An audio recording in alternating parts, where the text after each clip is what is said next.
আপু আমি তো ব্লগিং করি, আপনার ফুটেজ ইউজ করবো নাকি কেটে দিব? कोई तरीका है भीख मांगने का? हे रहा नहीं जाता। ভাইয়া হেলমেটটা হ্যাঁ বই বলো অনেকে। বিসমিল্লাহি তাওয়াক্কালতু আলাল্লাহ লা হাওলা ওয়ালা কুওয়াতা ইল্লা বিল্লাহ। আসসালামু আলাইকুম ওয়া রাহমাতুল্লাহ। হ্যালো বাংলাদেশি পাবলিক, ঢাকাইয়া বাইকার চ্যানেলের নতুন একটি ভিডিওতে আপনাদের সবাইকে আবারও স্বাগত। আজ 19 রমজান, মার্চ মাসের 20 তারিখ, রোজ বৃহস্পতিবার, এবং আমার ভিডিওটি শুরু হচ্ছে পুরান ঢাকার ঢাকা মেডিকেল মোড় থেকে। আমি এখন আছি ফজলাবাদ হলের সামনে। পাঠায় অলরেডি একটা রিকোয়েস্ট ধরছি, যাত্রী আমার জন্য অপেক্ষা করতেছে অলরেডি। যাত্রী যাবে হলো দক্ষিণ বনশ্রী। চলেন যাত্রীরা আগে পিক করি, পিক করে যাই।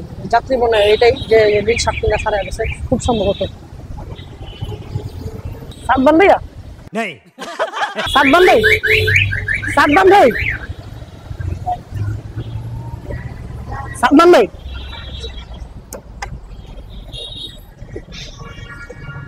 দু একটা মানে বৃষ্টির ফোঁটা পড়ছে হেলমেটে। যাবেন দক্ষিণ বনশ্রী? হ্যাঁ বনশ্রী এ ব্লক, বুঝতে পারছি এ ব্লক আর কি বনশ্রী। যাত্রা শুরু করে যাবো ভাইয়া, বিসমিল্লাহ। এখন কিন্তু ঘড়িতে বাজে 2টা। আমি কিন্তু উঠছিলাম আরো 2 ঘন্টা আগে রাইড শেয়ার করতে, তখনই বেরিয়ে যেতাম। কিন্তু আকাশটাও গাদলা আর ফুই ফুই বৃষ্টি পড়তেছিল, আর আকাশটা এতই মেঘলা ছিল যে মনে হইতাছিল যে কোনো সময় অনেক জোরে বৃষ্টি নামবো। আর আমি চিন্তা করতেছিলাম আজকে মনে হয় রাইড শেয়ারটা গেছে। তো 2 ঘন্টা বসে থাকার পর দেখলাম যে ফুই ফুই বৃষ্টি পড়তেছে, আবার আইতাছে যাইতাছে, খুব জোরে বৃষ্টি আসতেছে না। তাই বাইরে হয়ে গেলাম আমার গাড়ি লয়া, কারণ ইদানিং ভিডিও না করলে, রাইড শেয়ার না করলে ভালো লাগে না। আপনাদের লগে ভিডিওতে প্রতিদিন কথা বলার একটা অভ্যাস হয়ে গেছে আমার।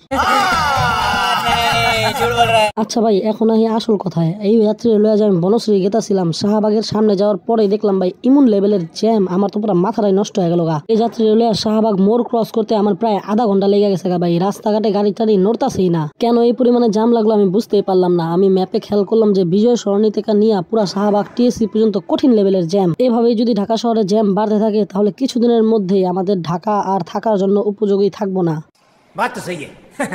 বিকাশে দেন, সমস্যা নেই। 163 টাকা 19 পয়সা ভাইয়া। 0, হ্যাঁ ঠিক আছে। হ্যাঁ হ্যাঁ ভাইয়া, থ্যাংক ইউ। আসসালামু আলাইকুম। আলহামদুলিল্লাহ, পাঠায় আর একটা রিকোয়েস্ট চলে আসছে। যাত্রী আছে বনশ্রীতে, আর যাবে হলো ওই জানি ভুলে গেলাম, নিকুঞ্জ। চলেন যাত্রীকে পিক করি।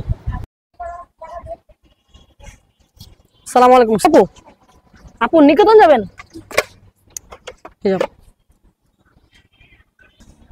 জি আপু, উল্টা উল্টা হয়ে আছে। যাবো আপু, যাবো, বিসমিল্লাহ। তো বর্তমানে আমি আছি নিকুঞ্জর ভিতরে। ভাই এই টাইপের সোসাইটি না কেন জানি আমার ছোটবেলা থেকে অনেক ভালো লাগে, কারণ ভাই আমি ছোটকাল থেকেই বড় হয়েছি চিল্লা চিল্লি হুল্লা পাল্লার মধ্যে। কারণ আমাদের পুরান ঢাকায় তো 24 ঘন্টা মানুষের চলাচল, কোনো শান্তি নাই এক প্রকার বলতে গেলে।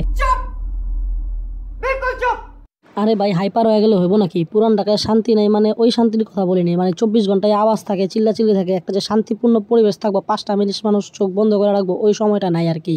গাড়ি ঘোড়া, কল কারখানা, তারপরে আবার মানুষের ঝাউকাও, দোকানপাট সব খোলা থাকে 24 ঘন্টায়।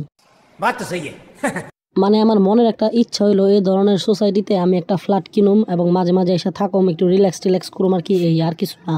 আচ্ছা এখন বাকি সব বাদ দেন, এখন কনসেন্ট্রেট করেন আমার সামনে যে বাইকার ভাইটা সিবিআর চালাতেছে তার উপরে। উনি এখন একটা বাউলি দিব এবং বাউলি দিয়ে সিএনজির পরে একটা প্রাইভেটের সামনে যাবো একদম। দেখছেন ভাই, এটা চিপা গল্লি দেখা ওনার সাথে ওই প্রাইভেটের সংঘর্ষটা হয় নাই, দুজনেই ব্রেক করে ফেলছে। কিন্তু ভাই এটা যদি মেন রোডে তো 100% আজকে উনি অ্যাক্সিডেন্টটা করে ফেলতো। ভাই উনার বাইক কিন্তু অনেক দামি, কিন্তু উনি রাইডার হিসাবে কিন্তু বর্তমানে যে কামটা করছে একদম কিন্তু নুব্বুগ মতো কাহিনী করছে। উনি হইতে পারে অনেক ভালো রাইডার, কিন্তু এই ছোট ছোট ভুলগুলোর কারণে কিন্তু অনেক বড় ক্ষতি হয়ে যায়।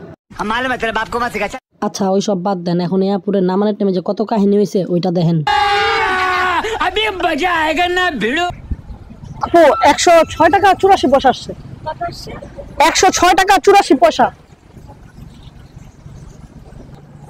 চলবে আপু, চলবে। এদিকে একটা ছোট মিসআন্ডারস্ট্যান্ডিং হয়েছিল, আপু থেকে আমি ভাড়া নিয়ে নিয়েছিলাম, কিন্তু আপুকে রাইডটা বুক করে দিছিল আরেকজন, উনি আবার ডিজিটাল পেমেন্ট করে দিছিল। হ্যাঁ হ্যাঁ আপু, আপু টাকা চলে আসছে।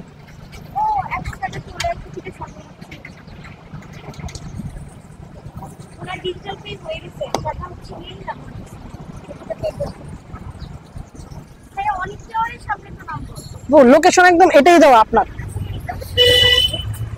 অনেক টাওয়ার। হ্যাঁ দাঁড়ান ম্যাপে দেখি, একটা মিনিট বসেন। তো আমি আবার ম্যাপে সার্চ দিয়ে অনেকটা আবার বিশ্রায় বের করলাম, আপুরে আবার বাইকে বহাইলাম, আবার অনেক টাওয়ারের সামনে লইয়া ড্রপ করে দিলাম। অনেক টাওয়ার কোনটা চাপো? আমি তো ব্লগিং করি, আপনার ফুটেজ ইউজ করবো নাকি কেটে দেবো?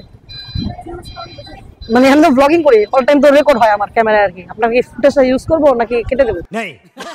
ওকে, থ্যাংক ইউ।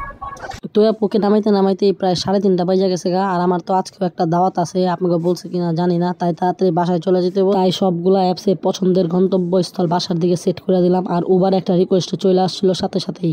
নাসির ভাইয়া, ভাইয়া লালবাগ যাবে না? চলে, ভালো টাইম এসেছেন। পুলিশ আয়া কইতাছে চাপাইতে, পুলিশ আয়া কইতাছে চাপাইতে। হ্যাঁ, আমি তো ব্লগ করি, মানে উবার আমি বেশি দিন হয় নাই যে চালাই। তো ভাই এই ভাইয়ারে লইয়া লালবাগ যাইতো আমার বহুত প্যারা খাইতে হয়েছে, কারণ রাস্তায় চারিদিকে আজকে প্রচন্ড রকমের জাম। মনে হয় রমজান মাসে আজকে সর্বোচ্চ জামটা লেগেছে। এই যানজটে ভাই আর ভালো লাগে না, কারণ এরকম যানজটে যদি চলতে থাকে একটা 100 টাকার ট্রিপ মারতেও 1-1.5 ঘন্টা সময় লেগে যাবো গা। সারাদিন যদি একটার পর একটা ট্রিপও পইতে থাকি, তারপরে মনে হয় দিন শেষে 1000 টাকা ইনকাম করাও সম্ভব হইব না যদি এরকম জামই চলতে থাকে। আসলে আমি কি বলবো বুঝতেছি না, এই জ্যামের মধ্যে এতটাই বিরক্ত হয়েছিলাম। ভাই 154 155 টাকা, 1 পয়সা কম, 45 টাকা ফেরত পাবেন। 50 টাকা ফেরত পাবেন। 50 টাকা থাকিস। আচ্ছা আচ্ছা আচ্ছা, নতুন টাকা। হ্যাঁ ভাইয়া, ভাইয়া হেলমেটটা। হ্যাঁ বই বলো, আল্লাহ হাফেজ। তো এই ভাইয়ারে নামায় আমি ডাইরেক্ট বাসার দিকে রওনা দিয়ে দিয়েছিলাম। আর আসার পথে আজকেও আমি 2 লিটার মাঠা নিয়ে আসছিলাম। বাইরে ভাই আজকে ওদের দিকে এত পরিমাণে ভিড় ছিল, আমি 2 লিটার মাঠা লইতে যায় যে কি চিপাটায় পড়ছি। আর আমার আগে যে সিরিয়াল ছিল 8 লিটার 10 লিটার 5 লিটার করে সবাই নিতেছে, আমি একাই মনে হয় 2 লিটার নিলাম। বাইরে ভাই দিন দিন ওগো জনপ্রিয়তা যেমন বাড়তাছে, কয়দিন পর তোরা মার্সিডিজ BMW গাড়িতে মাঠা বেচবো। আরে ভাই ফাইজলামি করতেছি না, আপনারাও চাইলে এসে ট্রাই করতে পারেন। আর আমি এটা প্রমোশনাল ভিডিও হিসাবে দিতাছি না, কারণ আমার এলাকার তো, তাই একটু বলি আর কি। তো আমি মাঠা লয়ে এখন বাসার দিকে যেতে থাকি, আর আপনারা হিসাব কিতাবটা এই ফাঁকে সেরা ফালান। ভাই আজকে ট্রিপে মারছি মাত্র 3টা, কি আর হিসাব কিতাব করুম। আপনারা হিসাব কিতাব করে কমেন্টে আমার জানাই দেন তো কয় টাকা আজকে আমি ইনকাম করছি। আজকে আমার বাইক চলছে 25 কিলোমিটার। আমি জায়গা এখন দাওয়াত খাইতে, আপনারা কাজটা কইরা কমেন্ট করতে কিন্তু বললেন না। আর ভিডিওটা ভালো লেগে থাকলে একটা লাইক শেয়ার সাবস্ক্রাইব করে দিন, কিছু জানার থাকলে কমেন্ট করেন। আর যারা ফেসবুক থেকে দেখতেছেন তারা একটা ফলো করে দিন। ঢাকাইয়া বাইকার চ্যানেলের পাশে থাকার জন্য আপনাকে ধন্যবাদ। আর যারা প্রথম থেকে ভিডিওটা লাস্ট পর্যন্ত দেখেছেন তাদেরকে মনের ভিতর থেকে অসংখ্য ধন্যবাদ। দেখা হবে আবার ঢাকাইয়া বাইকার চ্যানেলের অন্য কোনো ভিডিওতে ইনশাআল্লাহ। ও আরো একটা কথা, রমজান মাসে কিন্তু লাস্ট 10 দিন চলে আসছে। আর রমজান মাসের এই শেষ দশকের যে কোনো একটি বিজোর রাতেই আছে লাইলাতুল কদরের রাত। এই কদরের রাত কিন্তু 1000 মাস অপেক্ষা উত্তম। কোনোভাবেই যেন তো এই রাত আমাদের হাতছাড়া না হয়। অবশ্যই আমাদের বেশি বেশি আমল করতে হবে এই লাস্ট 10 দিন ইনশাআল্লাহ। আর আমার জন্য আপনারা দোয়া করেন যাতে আমি রমজান মাসের এই শেষ 10 দিন সুন্দরভাবে আমল করতে পারি। আসসালামু আলাইকুম ওয়া রাহমাতুল্লাহ।